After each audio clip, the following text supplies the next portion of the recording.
Bonjour.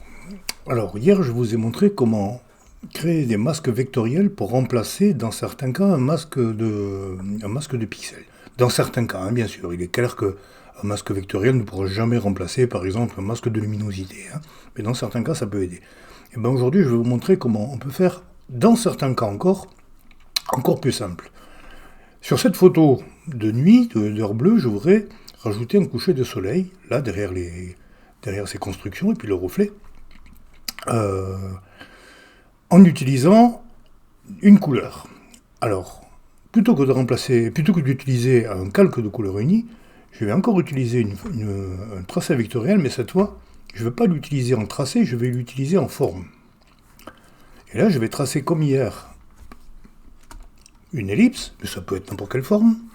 Je vais lui donner, alors aucun contour, hein, barré là.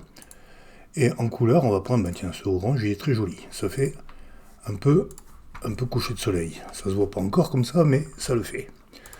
Alors vous remarquerez que là, il a pris directement la forme sans avoir besoin d'avoir la couleur unie et le masque à côté, hein.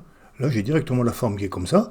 Le calque, je vais le passer comme hier en incrustation. Dans les propriétés, vous avez deux icônes. La propriété de la forme elle-même, les dimensions, la couleur, etc. Et là, le tracé de la forme. Et là, je vais lui donner un contour progressif, comme on a fait hier avec le masque. Voilà. Je vais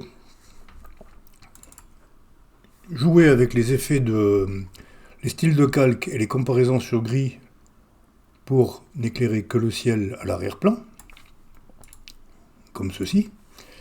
Et là, ben, comme avec le masque vectoriel habituel, je peux déformer, la forme pour lui faire épouser le contour dont j'ai besoin. Voilà. Comme ceci. Un petit peu dans le ciel. Voilà, là c'est un peu trop brillant, je vais revenir ici pour protéger les zones les plus claires.